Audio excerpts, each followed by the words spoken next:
Hi guys, most of the time we are at the shop, but we are on a little bit of a excursion. We're picking up the square body diesel swap. It is at I5 Driveline right here in Vancouver, and we're gonna do a little interview with Wayne, the owner, and he's gonna tell you guys a little bit about drivelines and what you should expect from a driveline shop. All right guys, here's Wayne at I5 Driveline here in Vancouver, Washington.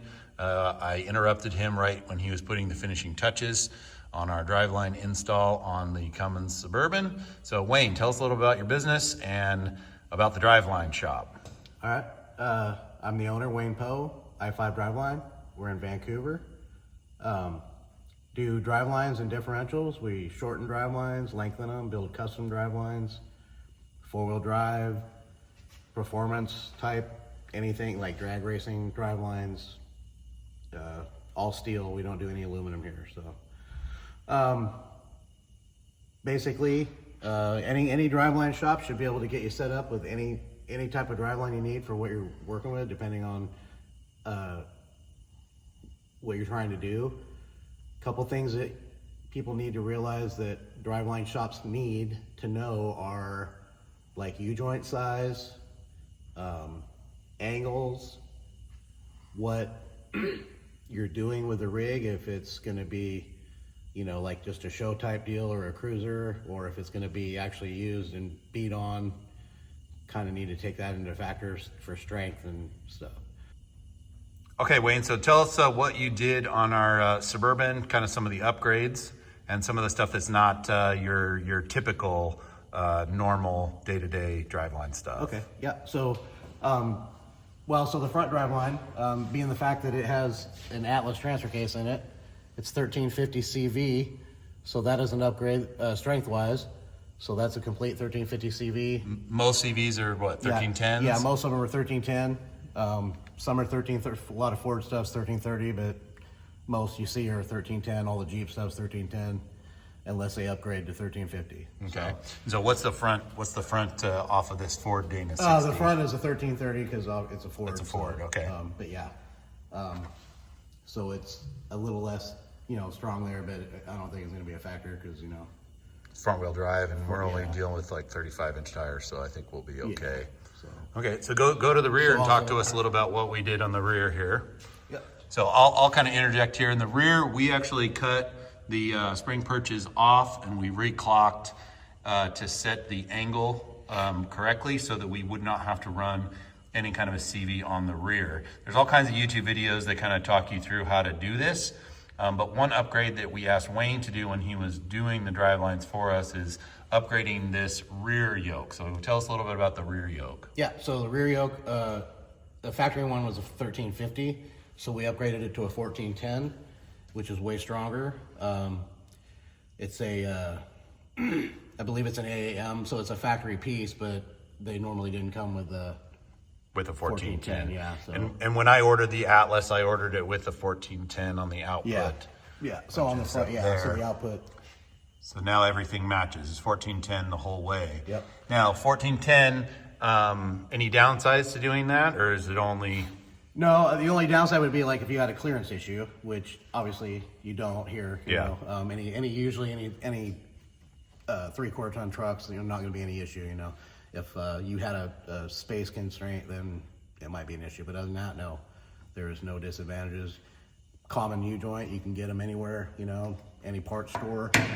So yeah, it's not like it's an oddball deal. So okay. So Wayne, what do you like and what do you dislike about the driveline business? Well, so we do differentials here too, so I enjoy doing that. So differentials, you're talking about gear setups, locker installations, anything like that. So if you're in the Pacific Northwest and you've got want to upgrade your Jeep with air lockers or e-lockers or any kind of locking stuff and or change gear ratios, you kind of have started to specialize in that in addition to the drivelines. Yes. Okay. Yes, absolutely. So yeah, and I've done, air lockers for you, set with a couple other guys. I did a 2024 Jeep Gladiator here a couple months back. Did a gear change on that. Yeah, well, we do gear changes, and we don't, we do 4-wheel drives, we do, passenger cars, we do, regular, even your everyday driver type, vehicles, any kind of differential repair, something breaks, need it fixed. We do that as well. So Okay, lead time. You're gonna get a lot more business now that I'm featuring you on the YouTube channel, of course. But lead time wise, what kind of how do you prefer people contact you? Phone call? Do you want me phone to? calls, yes, yeah. It's a lot easier for me to deal with customers on the phone than it is, like online or trying to keep up on emails or anything like that. I tried doing that off of the Google site, and it doesn't work for me. So, but yeah, phone call.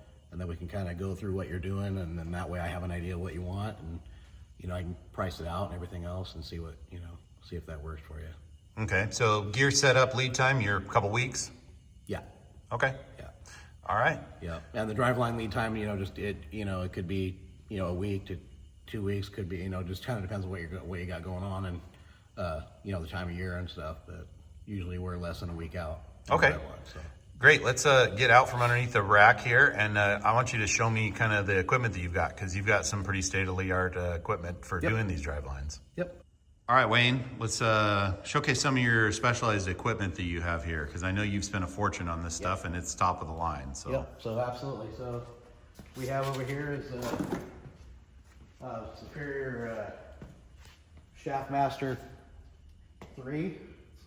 My new driveline machine. It's actually about 1.5 years old now.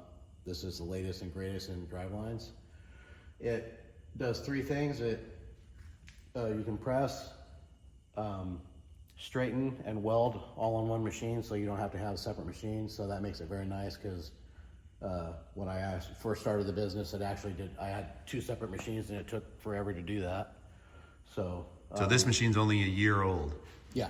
Okay, so it is state of the art, and when you say press, straighten, and balance all on one machine, you're referring to pressing the U-joint yoke. It's called yoke. Yep, the weld yoke. The weld yoke onto the tube, okay, and then spinning it to see if it is out of round or out of balance. Yeah. Well, so yeah, that's 2 separate things. So right here is what we use. We use a dial indicator. On the tube when we press everything together, then we check it at the joint where it's pressed together, and then we straighten it out, knock it straight, and then tack it and double check everything, and then we weld it, and then after that we check it again, and we use heat to straighten it if it's out of spec. Then after that's all done, we put this away. And then these are this tower right here. You want to come in here and check this out. So there's a dial indicator here on both ends of the yokes here. So let me see if I can get this to work here real quick. So like right now, you can check out that it's not moving. So because it's locked in. So, wow, I mean, it doesn't translate through the video, but boy, that is super quiet and incredibly smooth. So we unlock these towers, and then this will tell you where the balance is.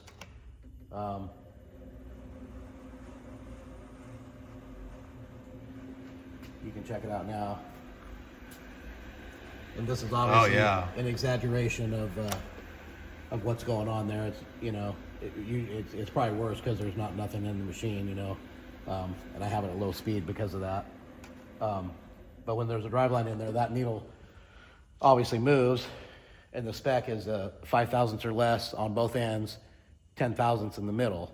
Wow, that's like and that's really that's I mean, pretty, 5 thousandths is not very much. Yeah, you can like the human eye can see 8 thousandths, if it is as far as movement goes, so yeah, you got to get it pretty straight, and then you got to balance it, and then we have the strobe set up over here that tells you where to put the weight on the driveline, where on both ends, when I'm balancing it. And it's just kind of a hands-on deal.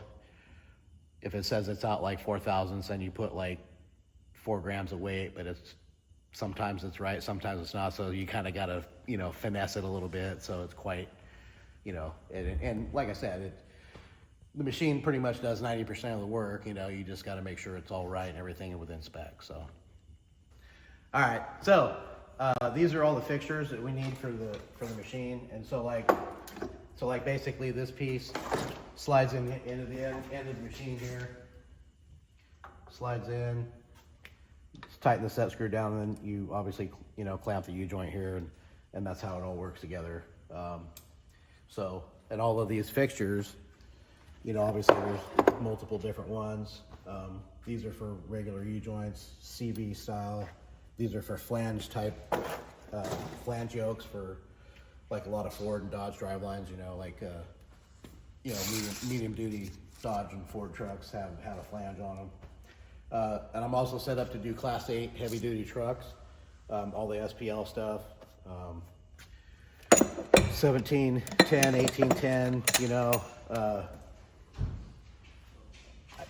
I don't know what the biggest one is, but yeah, we're trying to get into that market because these are RPL 20s. But yeah, and we have done several for local companies, a lot of dump trucks and stuff.